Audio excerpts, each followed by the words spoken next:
E aí, The Wave, tudo jóia? Tô sumido, né? Apareci. Semana foi corrida, sei que para você foi também, mas vamos dar sequência. Aqui eu tô gravando agora o dia 40 dias de leitura bíblica. Nós lemos no dia 40, Êxodo 29, 30, Salmos 40 e Lucas 4. E eu quero já antecipar para você, muito boa essa leitura, muito boa. Preste atenção para não perder nada. Êxodo 29, verso 1 e 2. Preste atenção. Assim você os consagrará para que me sirvam como sacerdotes. Separe um novilho e 2 cordeiros sem defeito, com a melhor farinha de trigo, sem fermento. Faça pães e bolos amassados com azeite e pães finos untados com azeite. Por que eu separei isso? Porque aqui Deus está falando para Moisés dizer ao povo o que Deus quer como sacrifício, o que Deus quer como oferta, o que Deus quer para ele. A grande pergunta é, por que Deus pede novilho e cordeiros sem defeito? Por que Deus pede farinha de trigo, pão, bolo, azeite, pães finos untados com azeite? Por que Deus pede isso? Deus vai comer essas coisas? Para que Deus pede isso, afinal de contas? Precisamos entender, sempre lembrando o contexto deste povo. Estão saindo do Egito, eles não têm o coração de Abraão, Deus está instruindo eles a terem, através das leis, um coração, ou, na verdade, o coração não, mas terem dentro das leis quem era Abraão, ou por que Deus chamou Abraão. Exatamente porque em Abraão existiam essas leis como princípio, estava interno, era a essência de Abraão. Então Deus quer agora instruir o povo para que eles sejam um povo aceitável. Entenderam? Então aqui Deus pede agora, através do sacrifício de animais, e Deus pede novilho e 2 cordeiros para esse tipo de sacrifício. Deus pede, por que Deus pede isso? Queridos, imagine o seguinte, esse povo saiu do Egito, eles estão no meio do deserto, eles saíram com muitas coisas do Egito, com ouro, com prata, saíram com animais, com vasilhas, com roupa, porque os egípcios foram entregando isso para eles irem embora. Beleza?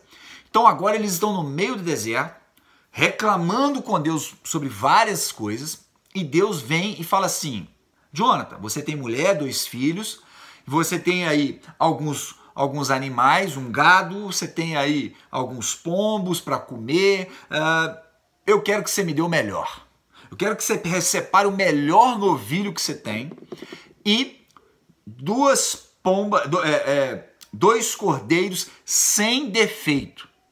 Agora você imagina para alguém que está no meio do deserto, indo para um lugar para onde que não sabe quem é, mesmo Deus prometendo, cheio de abstinência no coração, gente que não confia em Deus, que não conhecia Deus, agora eles estão conhecendo a Deus, e aí Deus pede, me entrega o que você tem de melhor. Esse é o sentimento que o povo sentia. E Deus está falando isso para mim e para você todas as vezes que nós lemos isso aqui. O grande problema é que nós queremos levar isso como se fosse uma lei. Deus não quer lei, Deus quer o nosso coração.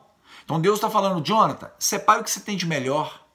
O que é melhor, Jonathan? O seu tempo? O seu dinheiro? Os seus esforços? A sua inteligência? A sua família?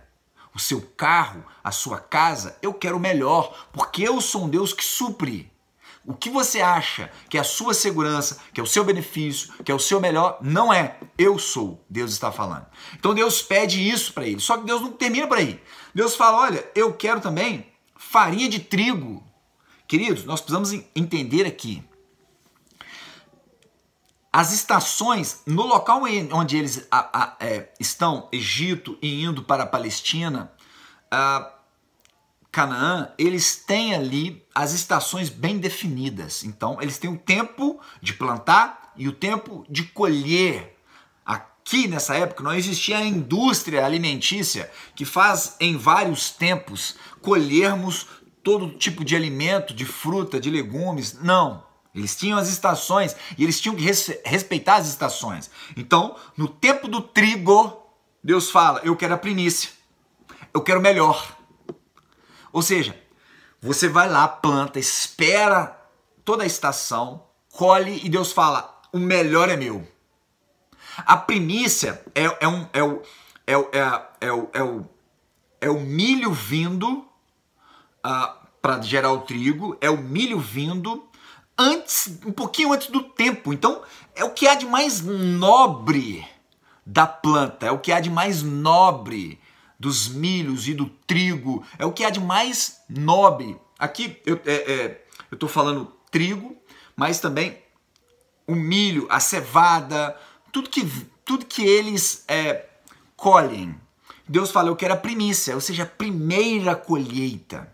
Você vai me entregar. Imagina um povo que ficou a estação inteira guardando o que era da estação anterior, já estão ficando com fome, o que eles guardaram da estação anterior já está velho, e Deus fala, a primeira coisa que você vai colher, você vai me entregar, você vai queimar para mim. Percebe? É o coração, é o reconhecimento de que Deus está no controle de tudo. Tudo sem fermento.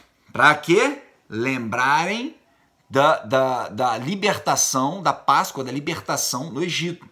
Façam bolos, ou seja, preparem, gastem tempo, gastem intelecto, faça algo com isso que eu estou te dando, porque se nasceu, se a planta gerou para você, se brotou milho, se brotou trigo, se brotou cevada, eu estou entregando para você, eu quero que você faça com o seu trabalho agora algo para me entregar. E aí Deus pede tudo isso para nós. O que você tem dado a Deus? Eu tenho dito isso. O tempo hoje é as nossas primícias. Você acordou de manhã, qual é a primeira coisa que você faz? No seu final de semana, no domingo, para que você dedica o seu tempo de descanso? Isso são as primícias que Deus está nos dando. Deus te deu intelecto, capacidade, inteligência, habilidades. O que você tem feito primeiro? Às vezes nós entregamos para Deus a sobra. Às vezes eu sou convidado para pregar e na correria eu preparo qualquer coisa e levo para pregar. Não! Eu costumo dizer sempre, qualquer sermão que eu levo para a igreja, eu gasto de 3 a 5 horas para preparar ele. Eu paro o meu tempo para preparar um sermão. Isso que Deus quer. Quando você vai fazer algum serviço na igreja, você tem separado o melhor, você tem dedicado o melhor, assumiu um compromisso, assumiu uma liderança, você tem entregue o melhor seu para Deus. E não é para os homens, mesmo que está servindo as pessoas aqui, eles estão queimando, vão sacrificar os animais. Nós entregamos o nosso tempo para as pessoas. E aí, em Êxodo capítulo 30, verso 12 a 16, e aqui eu vou destrinchar, esse vídeo vai ficar um pouquinho longo, mas segura aí. Quando você fizer o recenseamento dos israelitas, Deus falando para Moisés, cada um deles terá que pagar ao Senhor o preço pelo resgate por sua vida a ser contado. Dessa forma, nenhuma praga virá sobre eles quando você os contar. Cada recenseado contribuirá com 6 gramas, com base no peso padrão do santuário, que tem 12 gramas. Eu vou destrinchando, descompactando, entregando para você. Até aqui, Deus está falando para eles o seguinte, olha, você vai fazer o recenseamento para poder ver quem são os mais velhos, 20 anos, o cara vai ter que me entregar, nós vamos ler isso ali ainda.